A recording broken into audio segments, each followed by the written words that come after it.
reading, holding a book, or turning a page difficult or impossible. The content is copyrighted by the respective publishers. For more information, please visit us on the web at nfradioreading.org. Hello, this is Kathy, and for the next hour, I'll be reading from the August 9th issue of the front section of the New York Times on the Niagara Frontier Radio Reading Service.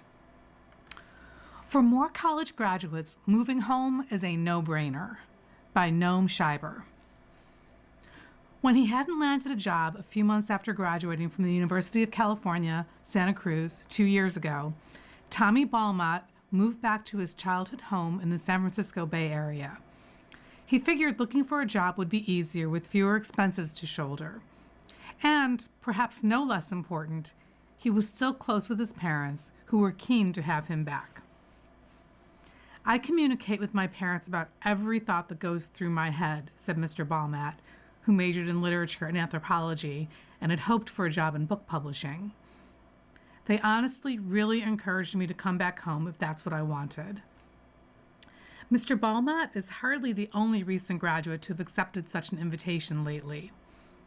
Data from the economists Stefania Albanese, Rania Gileb, and Ning Zhang show that the portion of college graduates ages 23 to 27 living with their parents has returned to the high it reached during the COVID-19 epidemic. More than one quarter did so as of last year, from a low of about 18% in 2001. According to updates to the paper that are not yet online. The fact that so many young adults are living at home reflects persistent weaknesses in the job market for recent graduates, even as the overall economy remains fairly strong. The weakness may be growing as artificial intelligence affects white-collar jobs. Still, some experts wonder if it is all bad news. College graduates may be moving home because they recognize the benefits of conducting a job search from the relative comfort of their childhood bedroom, and, as in Mr. Balmat's case, they're no longer discouraged by social norms from taking advantage of that arrangement. Smartphones and video calls have meant that going off to college no longer requires cutting the cord with one's mother or father, making re-entry less jarring to both parent and child. And huge social disruptions like the Great Recession and the pandemic left many young adults with no alternatives, lessening the stigma. This recognition of broader influences doesn't eliminate frustration with one's current lot, said Daniel Holland, a therapist in Bloomington, Minnesota, who works with many recent college graduates living with their parents. But it has resulted in what I see as less shame and guilt regarding moving back home. It's hard to deny that a shortage of good jobs has helped drive the great graduate homecoming, even as other economic forces, like the high cost of housing, have also weighed on those just starting out. Over the past decade, young adults with bachelor's degrees have become more likely to live at home, while those with only a high school diploma become slightly less likely to do so, Dr. Albanese has found. Both groups face rising housing costs, but their economic trajectories have diverged. People with less education appear to have made strong gains since the pandemic, while the college-educated have stalled out. The unemployment rate for recent college graduates has increased much more rapidly than the country's overall unemployment rate over the past 4 years, to 5.7% in the second quarter of this year, according to the Federal Reserve Bank of New York. Even graduates in some traditionally lucrative fields have felt the effects. A chemical engineer who had graduated from McGill University in Montreal moved in with their parents in April and said she and many of her classmates have not found jobs in the field. The unemployment rate for chemical engineers who recently graduated more than doubled between 2022 and 2024 to 4.7%, while the rate for computer engineers more than tripled to 7.8%, according to data from the bank. Such challenges may be altering the profile of those who live at home after graduation, from the rudderless to the driven but thwarted. Allison Yoho assumed that an economics degree from the University of Minnesota, along with solid internship experience, would put her in a strong position to line up a job right out of school. and she moved quickly to capitalize on these advantages. During the fall of her senior year, she prepared to apply for an early career program at a clean energy firm where she had worked the previous summer. But in a change from past years, the firm did not appear to solicit applications for the program. A few months before graduation in 2025, while having coffee with a former supervisor, she learned that the company had recently gone through layoffs. That should have been the first clue it would be an uphill battle, Ms. Yoho recalled. She moved home to a suburb in the Twin Cities last August and got her first offer in October. She wasn't thrilled about the job and felt confident enough to keep searching for a better fit, which materialized 2 months later. The findings of Dr. Albanese and her co-authors suggest that Ms. Yoho will be less likely to take an earnings hit by age 27 than others who struggle to find a job out of school because she could afford to be choosier during her search. Other data suggests that recent graduates are opting to live at home while searching for a job even if they might be able to land a worse job sooner, perhaps because they feel more comfortable doing so. According to the New York Fed, the underemployment rate, the portion of college graduates taking jobs that don't require a degree, has been relatively low in recent years. Lawrence Katz, a labor economist at Harvard, cautioned that such data is inexact and difficult to interpret. But Dr. Katz acknowledged that shifting norms might help explain why more young people were living at home. Is there some cultural change in the way people see parenting? He said. You see kids today in the degree to which they're interacting with parents that's completely different than the world of 50 years ago, 25 years ago. The sheer number of people moving home after graduation and the sense that they are up against economic forces beyond their control also appears to be normalizing the choice and weakening whatever taboo might have once existed.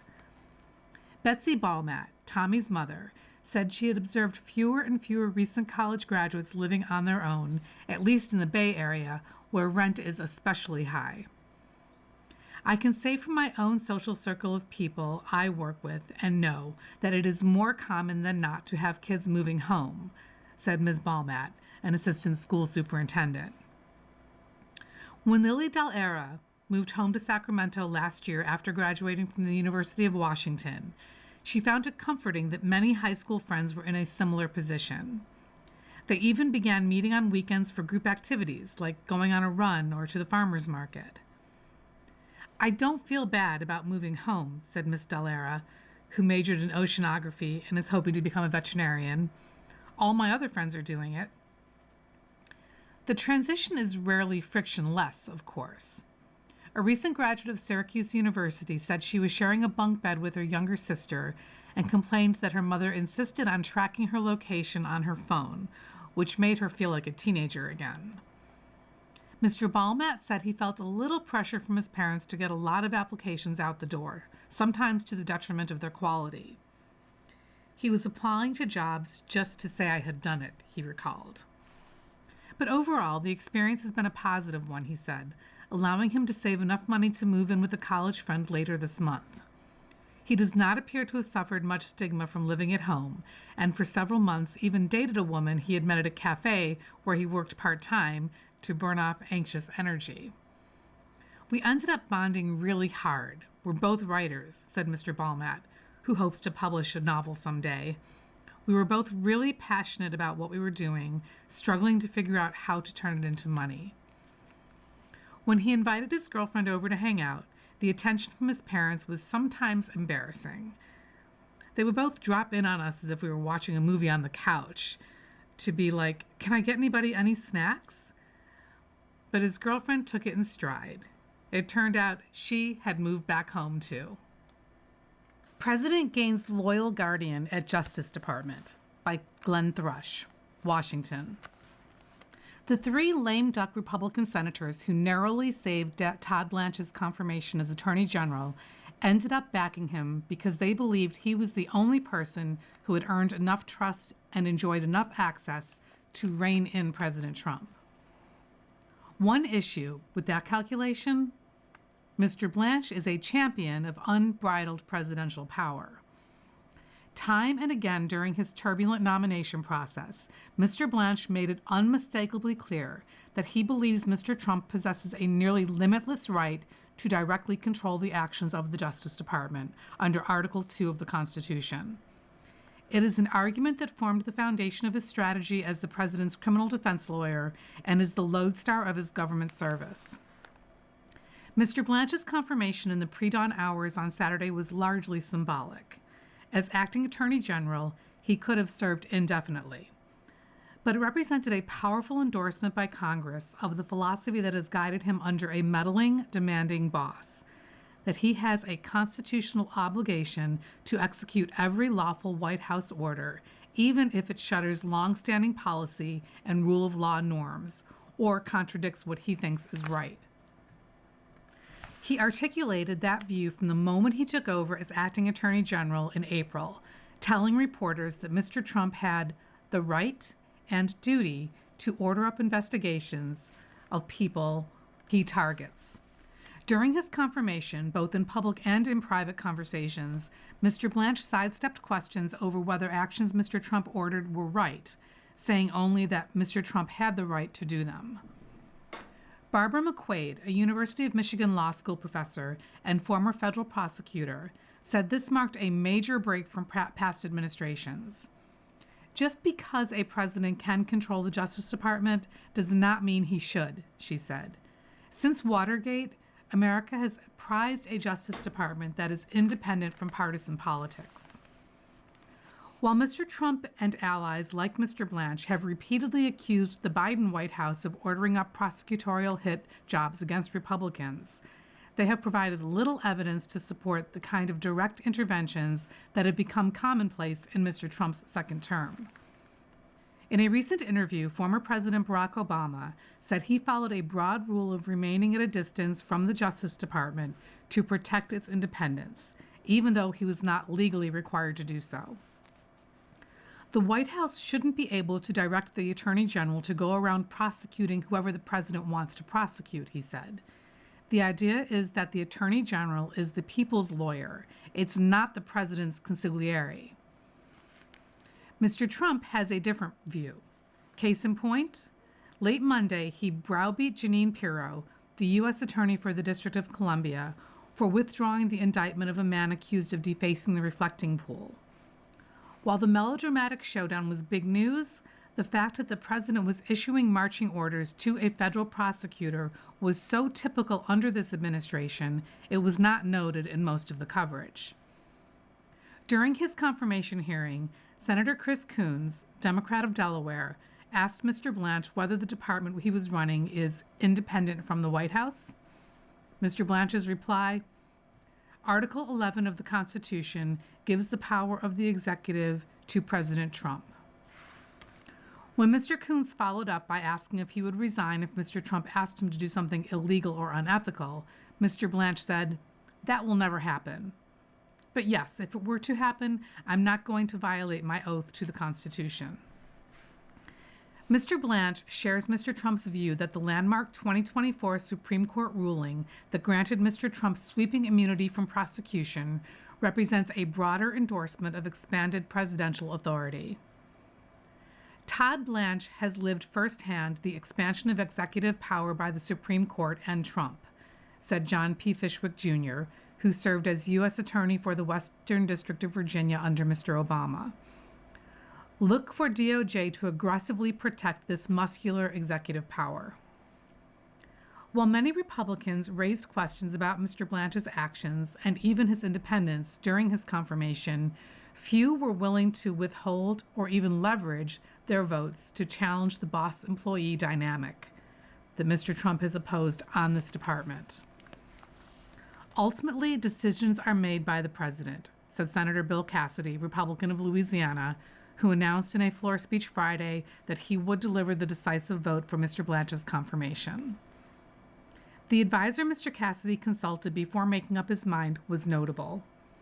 During his speech, he quoted extensively from conversations with William P. Barr, Mr. Trump's Attorney General in his first term, who articulated an expansive view of presidential power in a 2018 memo. Mr. Barr quit 2 years later when pressured by Mr. Trump to help undermine confidence in the 2020 election. Mr. Barr counseled Mr. Cassidy to support Mr. Blanche in the belief that he could quietly talk the president out of bad ideas, even though Mr. Barr quit rather than comply with Mr. Trump's demands to investigate an election Mr. Barr found had been fairly conducted. Mr. Blanche's experience as Mr. Trump's private lawyer was not a reason to oppose him, Mr. Barr told Mr. Cassidy, but an asset. It gave Mr. Blanche the capacity to have tough conversations and confront Mr. Trump with difficult truths that could change his mind, Mr. Barr said to him. Not every Republican bought into this job description of an attorney general. 2 Republican women, Senator Susan Collins of Maine and Senator Lisa Murkowski of Alaska, said they would vote no on Mr. Blanche precisely because he had been unwilling to speak truth to Mr. Trump's power or have enough tough conversations with him. Ms. Collins, the first Republican to oppose Ms. Blanche, said he had taken several actions that have further eroded the department's independence, including his sign-off of tax protections for the president and his family and the attempted indictments of Democratic lawmakers who criticized Mr. Trump. Early Friday, Ms. Murkowski, a consistent and plain-spoken Republican critic of Mr. Trump, described her no vote as a moment of major historic consequence, an opportunity to both demonstrate the chamber's dissatisfaction with Mr. Blanche's obeisance and reclaim the Senate's authority to influence the department's direction. The country needs an attorney general who will check the worst impulses of this administration, Ms. Murkowski said on Friday. I hope Mr. Blanche is able to achieve that if confirmed, but I simply do not have the confidence that that will be the case. Shortly after, Mr. Cassidy took to the floor to offer Mr. Blanche his support. The floor fight over Mr. Blanche was preceded by a clash in the Senate Judiciary Committee that followed a similar trajectory. 2 lame duck senators, John Cornyn of Texas and Thom Tillis of North Carolina, briefly withheld their support on the Senate Judiciary Committee over Mr. Blanche's role in a deal to resolve Mr. Trump's lawsuit against the IRS. The ensuing agreement created a $1.8 billion fund to compensate purported victims of Biden-era abuses at the department and granted Mr. Trump sweeping immunity from tax investigations. Both made it clear from the start they liked Mr. Blanche and did not consider his reluctance to challenge Mr. Trump to be disqualifying. They simply wanted him to put in writing his verbal commitment to kill the fund and to include modest limits on the tax provision. Mr. Blanche was amenable, but the White House resisted, and Mr. Trump threatened to temporarily withdraw Mr. Blanche's nomination until the 2 lawmakers were out of office. The president eventually relented, clearing the way for a vote on the floor. But the episode underscored, in the view of critics, the lopsided power dynamic inherent in the partnership between Mr. Trump and Mr. Blanche. Mr. Cornyn expressed broader concerns about Mr. Blanche's independence during a confirmation hearing last month, echoing Ms. Murkowski's statements. But he did not withhold his vote to make the larger point, as she did, and confined his final senatorial stand to a narrower patch of ground, obtaining written assurances over the agreement that emerged from the IRS suit. After the Senate committee advanced Mr. Blanche's nomination, Mr. Cornyn conceded that Mr. Trump, resentful of being forced to make even a modest accommodation, might backtrack on the agreement after he retired. There's nothing we could do to rein in the president when he said he likes the fund and wishes that it still exists. But the fact of the matter is, it's dead, and that's all we could do under the circumstances, he told reporters. Senators passed bill to head off shutdown by Katie Edmondson. Washington. The Senate on Saturday passed a stopgap spending bill to avert a government shutdown at the end of September in a bipartisan effort to head off a major skirmish before the midterm elections. You are listening to a reading of articles and features from the front section of the New York Times on the Niagara Frontier Radio Reading Service. The vote was 90-6, with 1 senator voting present, to keep federal funding flowing at current levels through December 11th and bar the Trump administration from transferring funds to the Border Patrol, a provision that Democrats had insisted on. It was unclear whether the agreement could pass the House, though lawmakers there are also eager to avoid a shutdown fight before November. The bill also would delay for a month a ban on intoxicating hemp products that is scheduled to go into effect in November, a provision inserted at President Trump's request that generated a minor revolt and briefly threatened to derail the entire bill. The passage of the interim spending legislation, more than a month before the September 30th shutdown deadline, was a departure from the last-minute buzzer-beater funding votes that have become the norm in Congress. This time, both the political impetus of the midterm elections and the bitter experience of two previous government shutdowns over the past year incentivized senators to move quickly, clearing the way for a nearly painless passage. After 3 unnecessary lapses in funding during the fiscal year 2026 cycle, putting the possibility of yet another harmful shutdown off the table should be a priority for each and every one of us, said Senator Susan Collins, Republican of Maine and chairwoman of the Appropriations Committee. Democrats celebrated the provision that sought to prevent the Trump administration from redirecting funding to Border Patrol, a measure that was at the heart of the last shutdown. This is an important step forward to prevent a shutdown no one wants and provide the runway we need to negotiate funding bills in the months ahead as we fight to rein in Trump's corruption and make life more affordable for families back home, said Senator Patty Murray of Washington, the top Democrat on the Appropriations Committee. The Senate defeated a bid by a group of Republican senators to strip the delay of the ban on intoxicating hemp products from the bill. Heading off the restrictions, which Congress approved and Mr. Trump signed into law last year, would benefit the son-in-law of Susie Wiles, Mr. Trump's chief of staff, who is the chief executive of companies that distribute and sell intoxicating hemp-derived gummies and vapes. The provision created a temporary speed bump in the Senate's consideration of the funding bill after Republican leaders, at the behest of the White House, tucked it into stopgap legislation. Critics argued that the ban was urgently needed to take aim at a multi-billion-dollar industry of beverages, gummies, cookies, and vapes that are sold in gas stations, vape shops, and convenience stores that are not regulated like cannabis dispensaries. It's no accident that these products are made to look exactly like something that a kid would want, Senator Ted Budd, Republican of North Carolina, said in arguing for allowing the ban to take effect as scheduled. He warned that the hemp industry was seeking to permanently entrench their intoxicating products into the machinery of government. But the administration defended the move as one that would help veterans and patients with pain management, and senators voted 61 to 32 to kill the proposal to remove the delay from the bill. Canada offers U.S. concessions in trade plan by Ian Austin, Ottawa. Canada has offered the Trump administration a package of trade proposals in hopes of preventing 50% tariffs that the United States plans to impose in less than 2 weeks, according to 2 people familiar with Canada's stance in the talks with Washington. The government of Prime Minister Mark Carney is offering a specific concessions, including repealing a tariff on U.S.-made autos introduced in retaliation for a similar U.S. measure, according to the 2 people who were briefed on the negotiations.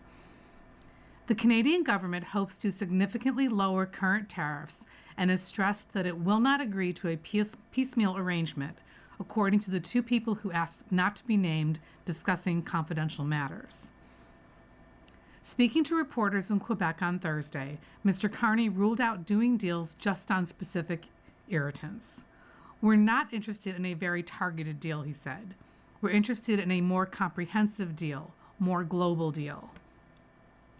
After months with little discussion between the 2 countries, meetings resumed last week in Washington and have at times included Jameson Greer, the United States Trade Representative, and Dominic LeBlanc, the Canadian cabinet minister responsible for trade with the United States. Mr. Trump signed an executive order which, if it goes into effect as planned on August 19th, will cover a vast array of Canadian exports, including alcohol. It will not affect oil, natural gas, the fertilizer potash, and other natural resources used by American industry. As detailed trade discussions between our two countries are ongoing, we will not comment on specifics, said Gabriel Brunet, Mr. LeBlanc's spokesman, in a statement. Canada's objective remains to reach a comprehensive deal that addresses sectoral tariffs and benefits Canadian workers, farmers, and businesses. After months of little contact, the two sides have been actively engaged over the last 2 weeks and are treating August 19th as a serious deadline, the people familiar with the talks said. Canada is pressing Washington to drop plans for tariffs on $20 billion worth of Canadian exports and reduce current tariffs of up to 50% on Canadian steel, aluminum, and autos. Two people said. Canada also wants Washington to commit to renewing the free trade agreement between Canada, the United States, and Mexico. Contrary to some Canadian media reports, the country's negotiators have not offered to return American wine and spirits to the shelves of government-owned provincial liquor stores, according to one of the people briefed. Mr. Carney has no control over the move, which Mr. Trump has cited as a reason for his latest tariffs. Instead, the Canadians have told their American counterparts that the boycott by 8 of Canada's 10 provinces will only end if Mr. Carney can present those governments with a satisfactory trade deal, the two people said.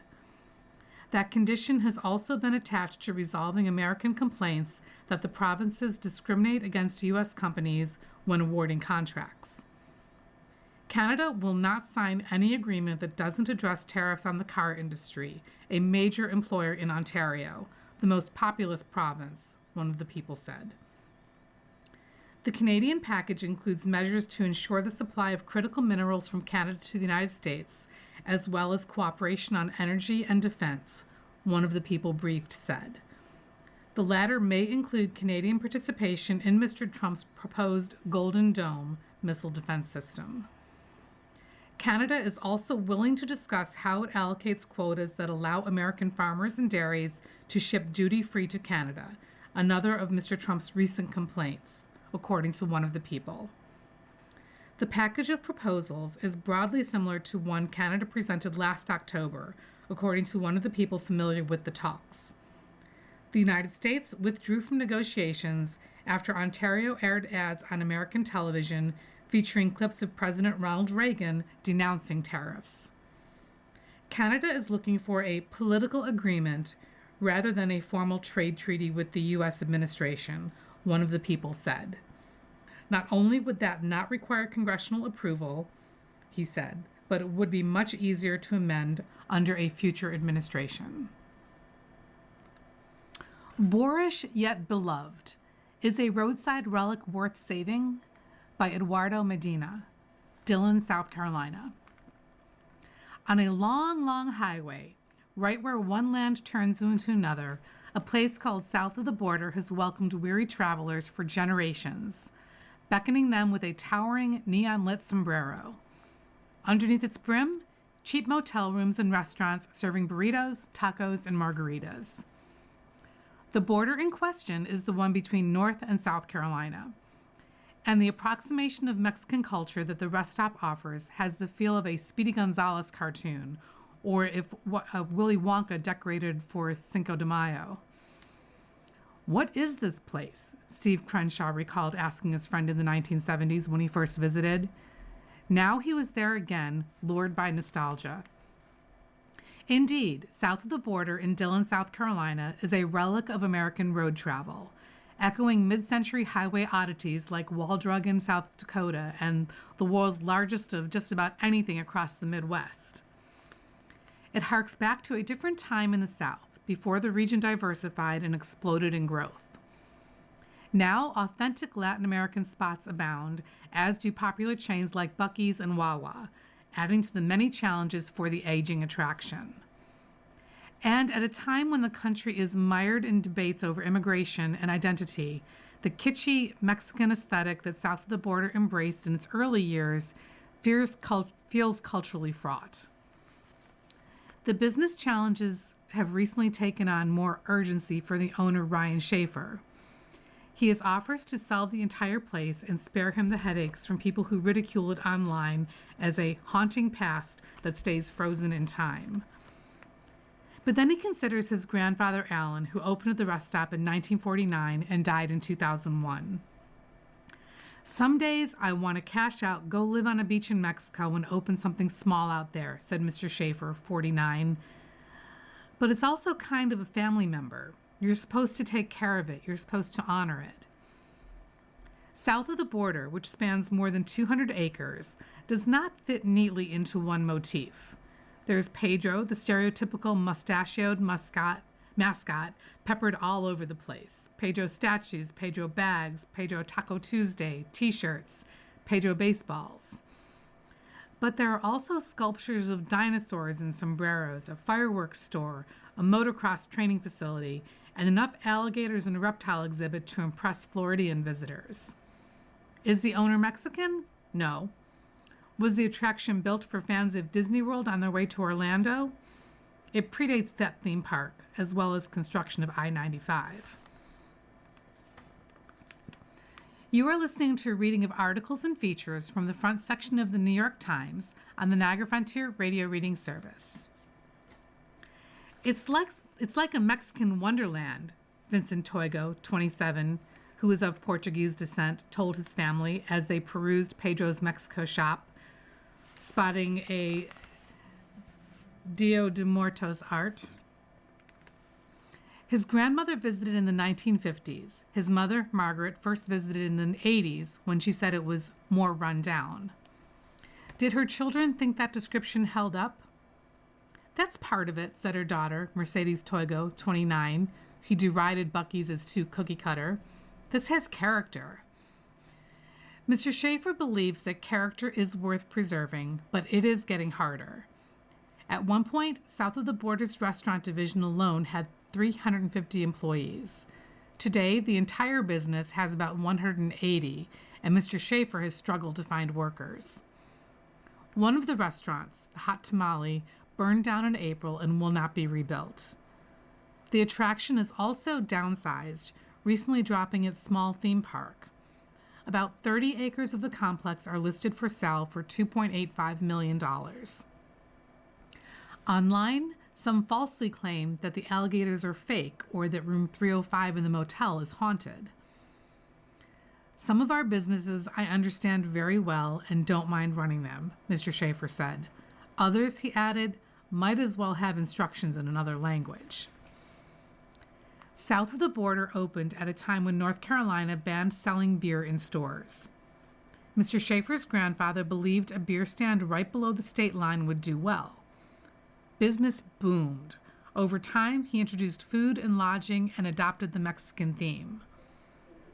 Mr. Schaefer retells stories from his grandfather of how the Ku Klux Klan burned crosses in the family's front yard because they were Jewish and refused to segregate their establishment during Jim Crow.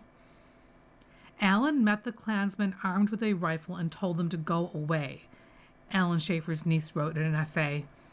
To me, that is a mitzvah on steroids. Over the years, some have found aspects of south of the border problematic. The mascot was named after Mexican men who worked at the attraction decades ago and whom visitors called Pedro, no matter their real names. Alan Schaefer once recalled that the Mexican embassy had complained that the attraction was spreading ethnic stereotypes. A book about consumer culture in the South captured how Alan faced criticism in the 1980s for having billboards that parodied Hispanic accents. He changed them, he said at the time, because baby boomers do not have a sense of humor. Rosa Grivala, 30, who was Mexican-American, recently visited after her family was intrigued by the sight of a towering neon Pedro statue. I do think it's offensive, she said of the theme, standing underneath the mascot's arched legs that straddle the road. But such caricatures, she added, don't really bother me. Ryan Schaefer, whose politics skew left, says he sees the aesthetic as celebratory. He says he has visited Mexico multiple times, handpicking items to bring back to his business, like pottery and piñatas. and he speaks highly of hard-working immigrants in America, saying he wished they had a pathway to legal citizenship. Most of the people who visit south of the border aren't familiar with its history. All they know is that its tacky charm is still intact. It's kind of like going back to visit where you grew up, said Emmeline Figueroa as she buckled in her 2 children to hit the road again. The family had just purchased sombreros. Pam Oxendine, 65, has been working at the rest stop for 50 years. She said Mr. Schaefer had once told her that when all of us old folks are gone, he's going to close it.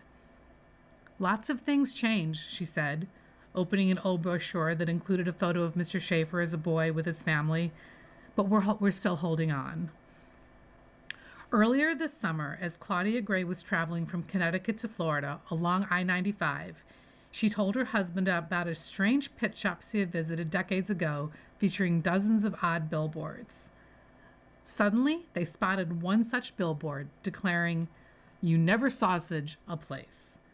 "Oh my gosh," she said, "it's still here." Of course, they pulled over. An ICE detention center roils a tiny town and jolts a house race, by Jack Healy, Hudson, Colorado.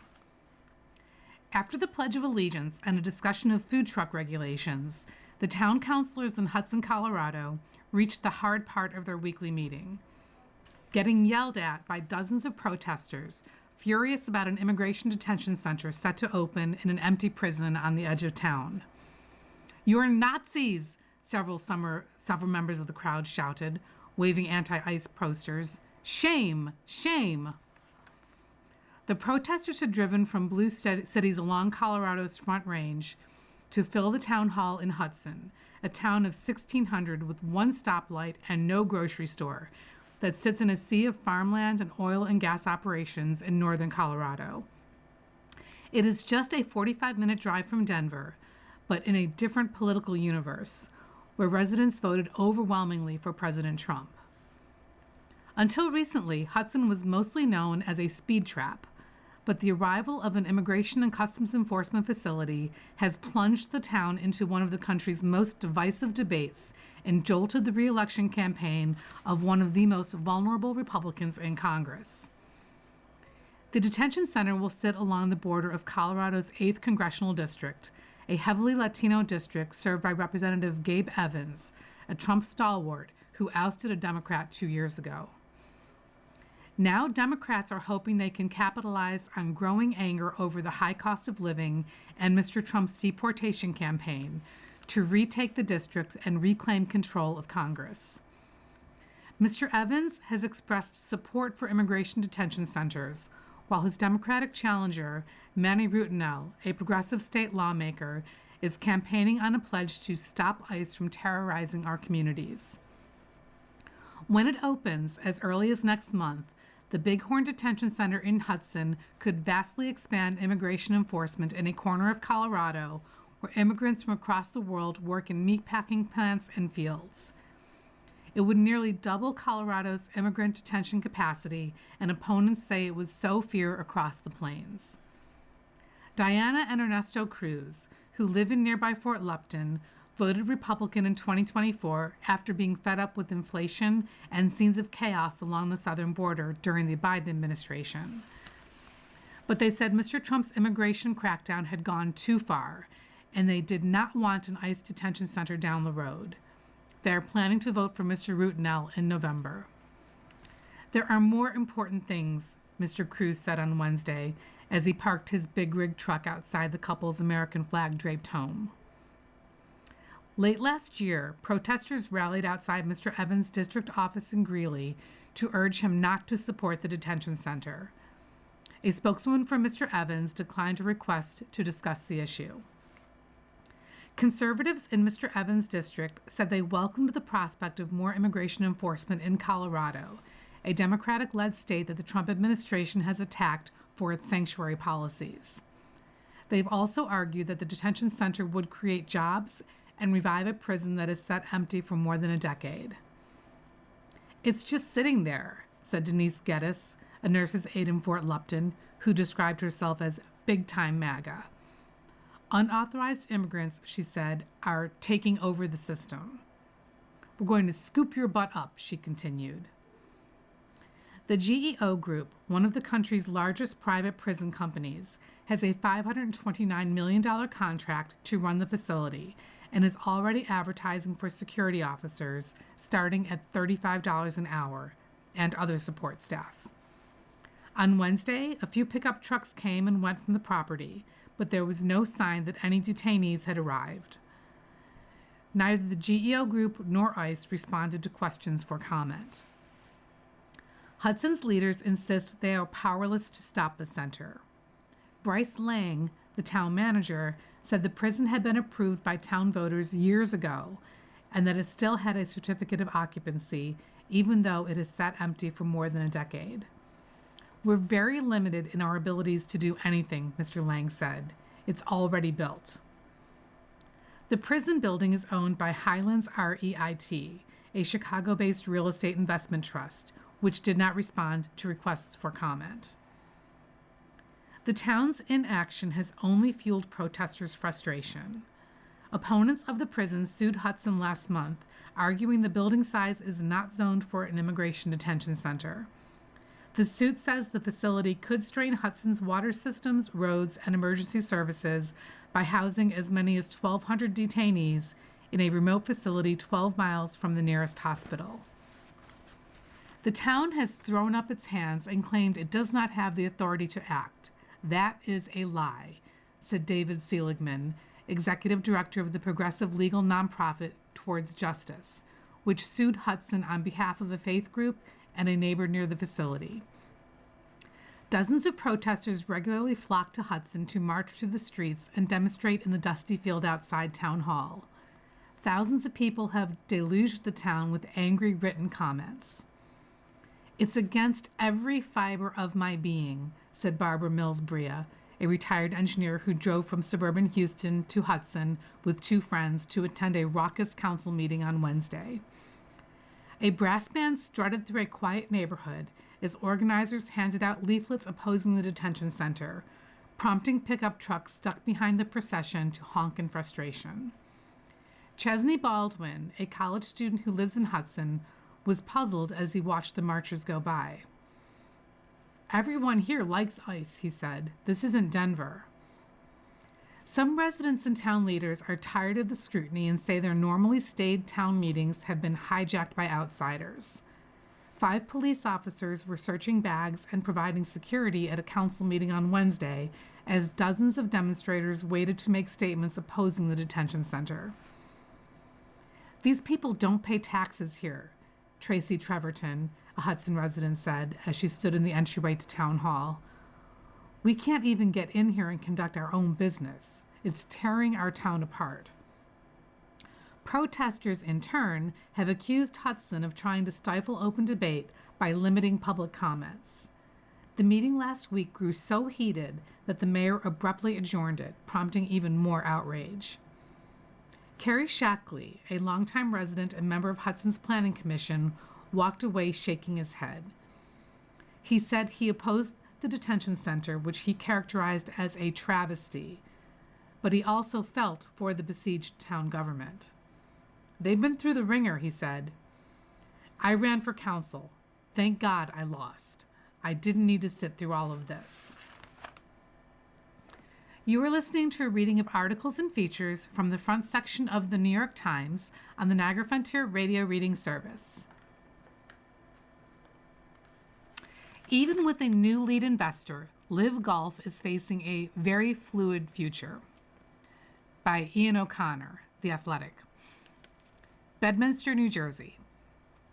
Scott O'Neill was the man dressed in black trying to nurse Live Golf out of hospice care.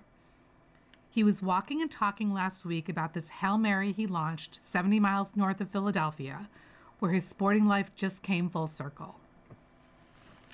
Before O'Neill was Liv's chief executive, he held the same role for the Philadelphia 76ers during the franchise's infamous rebuilding phase known as the Process.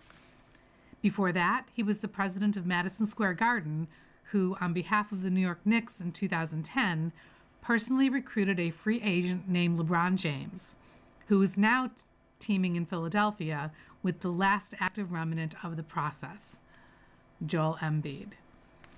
So while heading off to play with some money guys in his New York Events Pro-Am at Trump Bedminster, O'Neill was swearing his experience in the big leagues made him the perfect choice to save LIV from itself. "This is the fun part of it," he said. "This isn't accidental. This is what I do. This is what I seek out." O'Neill had just announced he had found a lead investor whose support would allow LIV to exist beyond 2026. Never mind that the Golf League's June tournament in New Orleans was canceled, that its team championship event in Michigan later this month was expected to be canceled, and its most recent event winner, Lucas Herbert, admitted his manager had talks with the PGA Tour about a return. O'Neill was in a cheery mood while saying he had an investor he declined to identify, offering an amount he declined to reveal. The term sheet was signed with a goal of closing the deal next month, and in a situation the LIV chief executive described as very fluid, two things are clear. A lot of unnerving developments can occur in the very fluid days between now and September. This new benefactor won't remotely approach the fantasy golf funding of Saudi Arabia's $1 trillion public investment fund, which, by bailing on LIV in the spring, reminded the world that there are only so many billions the nation is willing to waste on a sports-washing whim that was never going to fly. LIV Golf declared a small victory at Bedminster, and yet the fight was officially lost the day the investment fund's involvement went poof. It's hard to believe that 3 years ago, the PGA Tour Commissioner Jay Monahan, who eventually went poof too, and the fund's governor, Yasir Al-Rumayyan, appeared on CNBC to announce a shocking merger, including the DP World Tour, that felt more like a surrender. The PGA Tour conceded it couldn't win a financial arms race against a determined opponent with seemingly unlimited funds.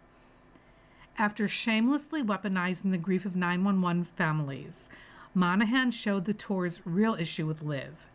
It merely feared the competition and tried cutting his own deal with the Saudis. But that agreement was never consummated, allowing the PGA Tour to find more agreeable partners in the Sports Strategic Group, which committed an investment of up to $3 billion that created the for-profit PGA Tour enterprises and made LIV a lot less necessary. O'Neill, who replaced Greg Norman 19 months ago, is now the last man standing between LIV's borderline irrelevance and outright extinction. On Wednesday, he claimed he wasn't done throwing punches. "It's a really exciting day," he said. "The chance to get to steward a league where it's a majority owned by players, which has never been done before in the history of sports, is more than special." Equity offers in a floundering business aren't often attractive to megastars who were only initially lured by guaranteed 9-figure contracts, and two of those stars, Bryson DeChambeau and Jon Rahm, are must-have assets for LIV to survive in any meaningful form. Rahm is owed a ton of cash, and the Financial Times reported that PIF is considering paying off contracts at a discount. We'll see. DeChambeau? He is about to become golf's first LeBron, a free agent worthy of a frenzy. DeChambeau's people can market his choice between LIV, a return to the PGA Tour, and life as a full-time content creator. Like and subscribe to Watch the Decision. But back when he ran Madison Square Garden, O'Neill was a major part of the Knicks presentation team that met with King James in Cleveland and, among other things, tried selling him on the idea that he would earn hundreds of millions more off the court in New York than anywhere else. O'Neill had a second meeting with the current Knicks president, Leon Rose, then LeBron's agent, in an attempt to improve New York's long shot bid. It failed. O'Neill can't afford to fail with DeChambeau or it's lights out. As it stands now, LIV has a major footprint in Australia and South Africa, a relatively healthy presence in the United Kingdom. 50,000 on-site fans watched Herbert shoot 30 under at LIV Golf UK with DeChambeau in the mix, and a tiny one in the United States that will become all but invisible if DeChambeau bolts. Asked about the importance of retaining DeChambeau and Rahm, O'Neill said, "I think I'd be remiss in saying that they're not only two of the biggest, best golfers on the planet, but I think they're some of the biggest stars in sports, let alone golf. Would certainly love to have them come along for the ride." In the end, there is no need to root for LIV's demise, especially since the moral argument against it, the Saudi backing, is now out of the picture. If the league is reduced to a parade of fading 40-somethings who want to play 10 team-centric events a season while bouncing from continent to continent, what's the harm in that? More golf is better than less golf on a grow-the-game level. And maybe O'Neill gets a little lucky and some of LIV's promising young golfers stick around. Maybe Cameron Smith does the same and keeps Australia a LIV hotbed. Maybe DeChambeau, the ultimate unconventional thinker, is the LIV loyalist he suggested he was by leading last week's players-only pep rally. He might just be the kind of guy to tell the PGA Tour to go to stuff their returning member penalties and go check the YouTube subscribers scoreboard. 2.8 million for Bryson, 1.75 million for the PGA Tour's official channel. But the smarter bet says there are too many unanswered questions about the money, the investors, the loss of the Asian Tour affiliation, world ranking points, and everything else for the stars to stay in place. And that's a big problem O'Neill won't be able to solve. Either way, the LIV chief executive said his past will inform his future. O'Neill spoke of his role in the billion-dollar bet on the renovation of Madison Square Garden. He spoke of the former Sixers general manager Sam Hinkie and his trust in the process, and how that experience seems so similar to this one with LIV. He spoke of his league playing through 2030. "Don't count us out," O'Neill said.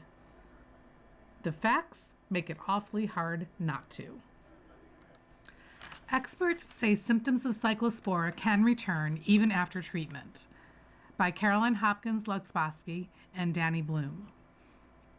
2 weeks after Angie Onofre thought she had finally recovered from the worst intestinal illness of her life, she was snacking on popcorn when she felt a familiar urge to run to the bathroom. "Immediately, I'm like, oh no," said Miss Onofre, 25, an IT intern in Brooklyn. The severe diarrhea she thought had been cured with the antibiotic Bactrim was back with a vengeance. Her symptoms got so bad that she went to the hospital, where a second cyclospora test confirmed that the parasite was still in her stool, and she received IV fluids to rehydrate her. In the midst of the worst cyclospora outbreak in U.S. history, health experts are grappling with how this parasite, which is spread through food or water contaminated with human feces, behaves in the gut. Before the latest surge in infections, it has been rare to have cyclospora outbreaks at anywhere near this scale in the United States. As a result, there has been little research on how a typical infection behaves. What is clear, health experts say, is that the symptoms can wax and wane, sometimes repeatedly over weeks. That can be quite disturbing for patients, said Dr. Roy Golick, Chief of Infectious Diseases at Weill Cornell Medicine. They think they're getting better, and then boom, it comes back again. Brittany Leone, 31, a nurse in Pittsburgh, said a cyclospora infection hit her out of nowhere on July 13th. She had just finished dinner with her husband when she lurched toward the bathroom. For 5 days, she said she stayed more or less anchored to the toilet, able to eat only popsicles and toast. When the symptoms faded, she celebrated by ordering Italian wedding soup. Less than an hour after eating, she said, it all started again. She endured another week of symptoms that came and went, including a resurgence of diarrhea. About 2 weeks after her initial symptoms, she got an antibiotic and quickly started to feel better. She's still weak, she said, as if her limbs are too heavy and her head feels foggy. She took a leave of absence from work on her doctor's recommendation, but she has been free of diarrhea since she started treatment. Since 2016, the Centers for Disease Control and Prevention has reported an average of about 2,800 cyclospora cases per year in the United States. In 2026, the agency confirmed around 10,400 cases since May 1st and is investigating more than 12,000 additional cases in states across the country. Dr. Corey Fisher, a family medicine physician with the Cleveland Clinic in Ohio, said he didn't have a good sense of how often cyclospora symptoms recur. During a typical year, he said, he sees cyclospora patients almost never. This summer, he's treated about 24 of them. Cyclospora infections can vary in duration and severity, Dr. Gulick said. Some people fight off the parasite without treatment and with minimal symptoms. Other people end up with diarrhea, either constant or intermittent, for more than a month. On average, symptoms last about 3 weeks without treatment, Dr. Gulick said, although antibiotics can shorten the duration. There isn't a formal definition for what counts as a relapse or clarity on how to differentiate a relapse from the typical ebb and flow of symptoms. When people do have relapsing symptoms, it's not always clear why, Dr. Gulick said. In one small study published in 2011, researchers in Quebec found that among 100 people who caught cyclospora during an outbreak there in 2005, 25 of those patients had symptoms that returned after, or at least 3 days, without diarrhea. On average, they relapsed twice within a 3-month period. The patients with recurrences included those who did and did not receive antibiotics. For some people, recurring symptoms may be the result of an infection that never cleared, said Dr. Anurag Malani, an epidemiologist at Trinity Health Ann Arbor Hospital in Michigan. Anyone can have a lingering infection, but in his experience, that's been more typical in older adults or those with compromised immune systems. People who don't finish the full course of antibiotics also risk recurring symptoms, said Dr. Alexander Chow. If people feel the drug is working after a day or two, they may decide to stop taking it. A bad idea, since that could leave residual parasite behind. For some people, a relapse in symptoms might be the result of another infection, meaning they ate contaminated food again. People don't develop immunity to the parasite the same way they do for some viruses, said Dr. Linda Yancey. The parasite invades cells in the intestinal lining, not in tissues deeper in the body, where it would set off the production of antibodies. It is entirely possible to have a case of cyclospora, get over it, get better, get reinfected, and get another case of cyclospora. It is also possible that what seems like a return of cyclospora might instead be a lingering complication, like post-infectious irritable bowel syndrome. For some, the recurring symptoms have helped them realize that they need treatment to feel better. Jill Woolley was initially convinced that her diarrhea, chills, and body aches were from a norovirus infection. After spending 2 days in bed, unable to eat, she started to feel better, still nauseated but able to work. A week after her first symptoms, she traveled to Maine for vacation. The day she got there, her symptoms, which included debilitating stomach cramps, flared again. She had read about cyclospora in the news, so she called her doctor, who recommended an antibiotic based on her symptoms. Soon after she started the medication, she felt better. She's been able to work out again and to feel like her life is back to normal. I was lucky, she said. You've been listening to a reading of articles and features from the August 9th issue of the front section of the New York Times. We read from the front section of the New York Times every Sunday at 1 p.m. Your reader has been Kathy. Thank you for listening. Coming up next in the Niagara Frontier Radio Reading Service, we have a reading of the New York Times opinion page. Following that at 3 o'clock, the New York Times Arts and Leisure, and at 4 o'clock, a rebroadcast of this morning's Buffalo News. Radio Reading mails out a large print program schedule to our listeners every other month. If you have not received a Niagara Frontier Radio Reading Service large print program schedule in the mail, please call us at 716-821-5555. We will make sure that you receive one every other month. A Braille version of the schedule is also available upon request. Our number again is 716-821-5555.